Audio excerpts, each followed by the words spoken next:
Hi everybody. I just wanted to record this quick preview of the Pittsburgh Penguins Washington Capitals series. I've been a hockey fan for about 20 years.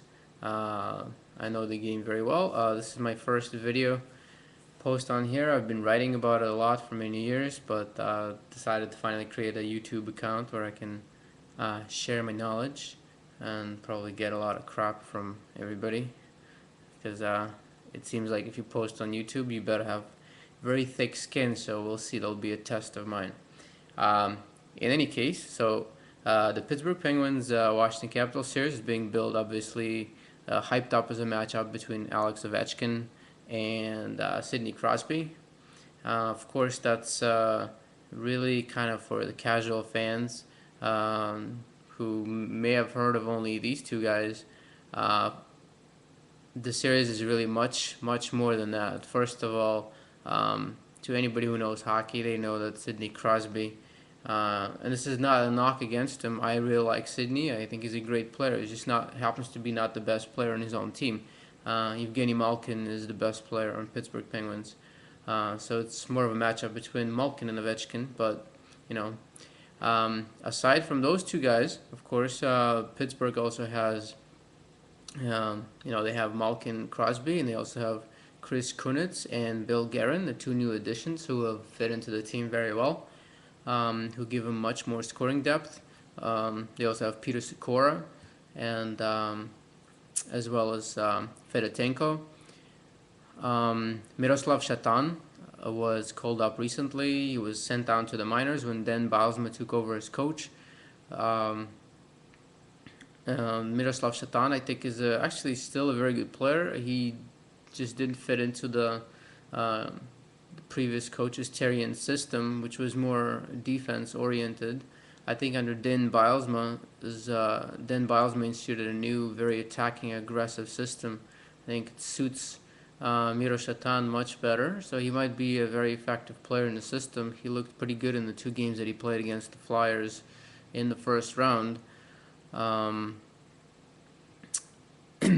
As far as the Capitals, of course, again, everybody knows Ovechkin, and Mike Green as well, who was just nominated for the Norris Trophy. I think he's an unbelievable defenseman, and does a lot. Is very underrated actually defensively. Does a lot more than people give him credit for. They think he's just an offensive guy, but he really makes them a lot better on defense because of his skating and how smart he is with the puck.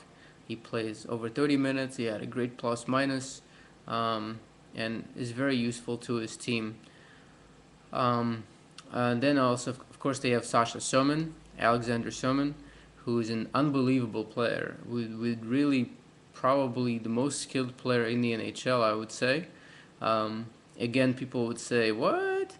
But it's really true. If you really watch him play and if you know hockey, the guy's got incredible skill, great stick handler, amazing wrist shot, every bit as good as Ovechkin's, if not better.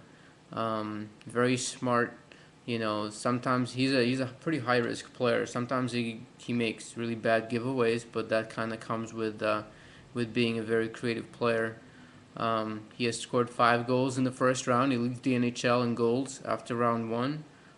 This season he didn't score as many points as some of the other guys, but if you actually look at the point per game average, because he's missed a lot of games, he was one of the best players in the NHL. Nicky Backstrom is another incredibly underrated player because most people outside of Washington don't really know that much about him. He's a very young kid, only 21, and I think he's one of the best centers in the NHL. He's incredibly poised with the puck. He never panics. Has unbelievable vision, great passing ability. Also a very underrated shot that I wish he used a little bit more often. And he's also very strong. He does not initiate contact like Peter. I would actually compare him to Peter Forsberg. He does not initiate a lot of contact like Peter Forsberg, but when he does get hit, he's so strong that if you watch him play, people usually bounce off him when they try to get the puck from him. Aside from those guys, going deeper in the roster, there's also Brooks Laich, who's a very good center. He's responsible defensively and has some very good offensive skills. Thomas Fleischman, who also has top-notch offensive skills. Unfortunately, his confidence kind of wavers a lot, so he hasn't played up to his potential yet. But he still scored about 20.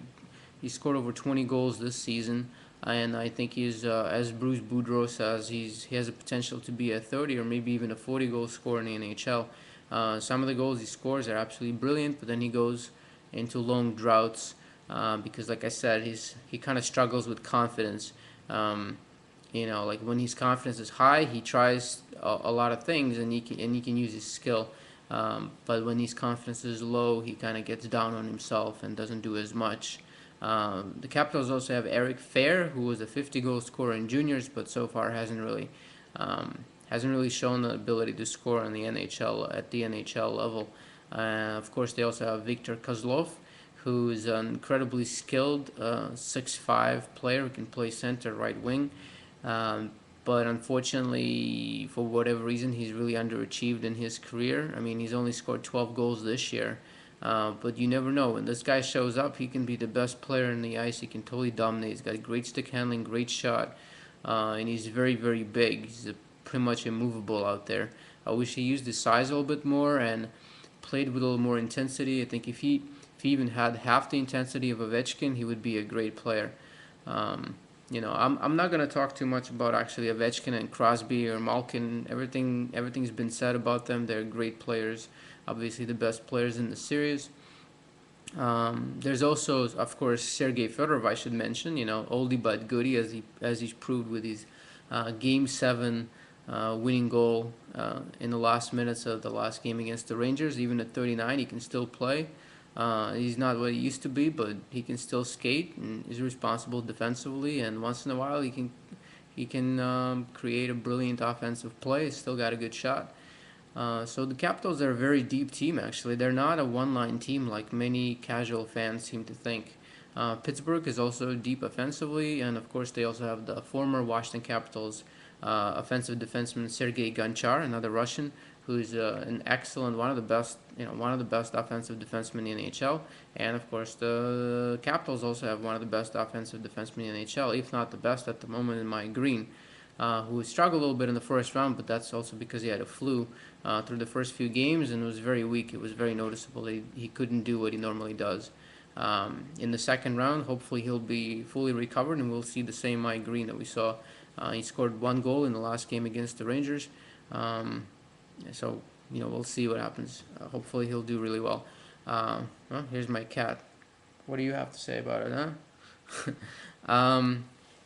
Anyway, what else? Of course, the goalie matchup is really fascinating.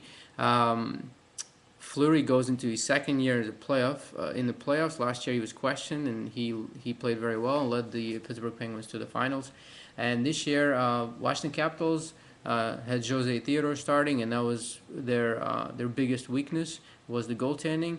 And all year I was saying that we should put Semyon Varlamov in goal. I watched him play in the Russian League playoffs last year at 19, and he did great. And the Russian League is a very good league for people who haven't watched it. They usually, a lot of times, they kind of trash it, but if you watch it, it's definitely not. It's not a junior league. It's a very, very good league, second best to the NHL in the world, I think.